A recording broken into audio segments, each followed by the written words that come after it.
Students, आज हम chapter area and volume कर रहे हैं। सबसे पहले आपको पता होना चाहिए एरिया और वॉल्यूम में क्या डिफरेंस होता है। एरिया, जैसे आपने कोई गिलास लिया और उसके अंदर जो भी मटेरियल यूज किया गया बनाने में, वो हमारा एरिया कहलाता है। और जैसे उसके अंदर जितना लिक्विड यानी कि वाटर या फिर मिल्क वगैरह जितना डाल सकते हैं, वो उसका वॉल्यूम कहलाता है।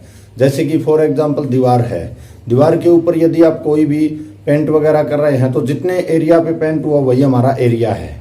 ठीक है, इस प्रकार से। तो इसके अंदर देखिए सिंपल जो एरिया है ना, वो 2D के अंदर होता है। 2D मीन्स 2 डायमेंशनल, जिसके अंदर आपका सबसे पहले बात आती है स्क्वायर की। स्क्वायर जो होता है उसका एरिया, यदि साइड हम x मान लेते हैं तो side into side x square हो जाएगा स्टूडेंट्स। ठीक है, और यदि हम बात करते हैं पेरीमीटर की, तो पेरीमीटर होती है बाउंड्री, इसको हम बोलते हैं 4A। फिर इसके बाद आता है रेक्टेंगल। रेक्टेंगल के अंदर स्टूडेंट क्या होता है, L इंटू बी होती है, तो एरिया L इंटू बी हो जाएगा। Perimeter 2 into L plus b हो जाएगा, क्योंकि L 2L प्लस 2 भी 2 कॉमन ले दिया जाएगा। इसके बाद बात आती है सर्कल की। सर्कल के अंदर क्या होता है स्टूडेंट्स, एक तो सेंटर होता है और रेडियस होती है। ठीक है, तो इसके अंदर देखना, इसका पाई आर स्क्वायर एरिया होता है और सर्कमफ्रेंस 2 पाई आर होती है। ठीक है, सर्कमफ्रेंस और पेरीमीटर एक ही चीज होती है स्टूडेंट्स। इसके बाद हम बात करते हैं ट्रायंगल की।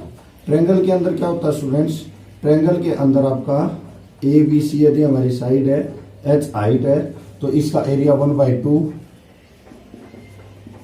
Triangle 1/2 into base into height, और इसका जो पेरीमीटर है सम ऑफ ऑल साइड्स, ये हमारा क्या हो जाएगा, पेरीमीटर ऑफ द ट्रायंगल हो जाएगा। इसके बाद बात करते हैं हम ट्रेपेजियम की। ट्रेपेजियम में ये हाइट होती है, ये A और B 2 साइड होती है हमारी, जो पैरेलल साइड्स होती है, और ये नॉन पैरेलल साइड है। तो ट्रेपेजियम का area 1/2 into height into sum of parallel sides, और पेरीमीटर इसकी sum of all side, sum of all sides हो जाएगा स्टूडेंट्स। ये तो था हमारा 2D। अब बात करेंगे हम 3D के अंदर। ये बेसिक था, इसके अंदर इनका यूज होगा तो आपको मतलब करने जरूरी थे। ठीक है, अब हम बात करते हैं 3D के अंदर। 3D के अंदर देखिए स्टूडेंट्स, मैं पहले बताऊंगा लेटरल सरफेस एरिया, या इसको कर्ड सरफेस एरिया भी बोलते हैं। फिर हमारा आ जाता है टोटल सरफेस एरिया, जिसको हम अकेला सरफेस एरिया भी बोल सकते हैं, और वॉल्यूम। तो सबसे पहले हम बात कर रहे हैं क्यूब की।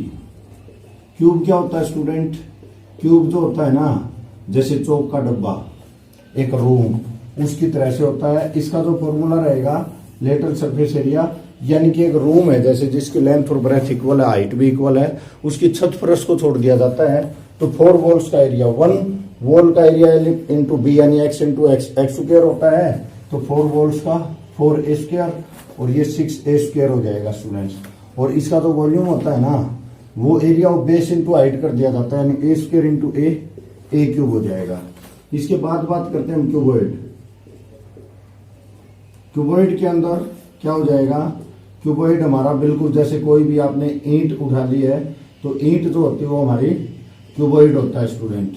ठीक है, उसकी 4 वॉल्स का एरिया होता है 2H into L plus B, और इसका टोटल सरफेस एरिया होता है 2 into LB plus BH plus HL, और यहाँ पर इसका वॉल्यूम LBH हो जाएगा स्टूडेंट्स। और इसका जैसे डायगोनल फाइंड करना पड़ जाता है ना, तो डायगोनल फाइंड करना पड़े तो क्या करेंगे, इसके अंदर root of A square plus A square plus A square, तो यहां से 3 तो रूट के अंदर रह जाएगा, A बाहर आ जाएगा। ये किसी भी क्यूब का डायगोनल निकालने का फॉर्मूला होता है, और क्यूबॉइड में LBH अलग अलग साइड रख दी जाएंगी स्टूडेंट्स। इसके बाद बात करते हैं हम कोन। कोन होता है इस प्रकार से, जो कर्वी कैप। ठीक है, तो ये रेडियस होती है, ये L होती है, H होती है, ये 90 डिग्री होता है। तो इसका लेटरल सरफेस एरिया होता है, वो होता है पाई आर एल, और ये होता है pi r into l plus r, और वॉल्यूम जो होता है पाई आर स्क्वायर H/3। फिर हम बात करते हैं सिलेंडर। सिलेंडर के अंदर क्या होता है, जैसे कोई पाइप का टुकड़ा जो होता है वो सिलेंडर, ये रेडियस हाइट, तो इसके अंदर 2 pi r h 2 pi r into r plus h और वॉल्यूम हो जाता है पाई आर स्क्वायर एच। इसके बाद आता है स्टूडेंट स्फीयर। स्फीयर के अंदर क्या होता है, ये जैसे फुटबॉल हो गई है, फुटबॉल के अंदर कितनी एयर आती है तो वो तो उसका वॉल्यूम हो जाएगा, और जितने उससे कपड़े से बनी हुई है ना, या जो भी मतलब उस पर मटेरियल लगा हुआ है वो उसका एरिया कहलाता है। तो इसका 4a square 4 pi r square, और लेटरल और टोटल सेम होता है स्टूडेंट इसका 4 पाई आर स्क्वायर, वॉल्यूम हो जाएगा 4/3 पाई आर क्यूब। ठीक है, इसके बाद हम बात करते हैं स्टूडेंट्स किस चीज की, जो हमारा कोन होता है ना उसको बीच से यदि काट दिया जाता है तो ये हमारा इस प्रकार से टब की शेप में बन जाएगा, इसको बोलते हैं frustum. Frustum of a cone. Frustum of a cone में ये R1 होती है, जो बड़ी रेडियस होती है R1, स्मॉल वाली को R2, ये L हो जाएगी हमारी। तो इसके अंदर स्टूडेंट्स देखिए, इसका लेटरल सरफेस एरिया ये होता है हमारा पाई L into R1 plus R2, ये हो जाएगा पाई L into R1 plus R2 plus, देखिए ऊपर वाला सर्कुलर पार्ट यानी पाई R1 स्क्वायर प्लस नीचे वाला पाई R2 स्क्वायर, एंड ऊपर हो जाएगा ये वॉल्यूम हो जाएगा इसका पाई H/3 into R1 square plus R2 square plus R1 into R2, ये वॉल्यूम हो जाएगा।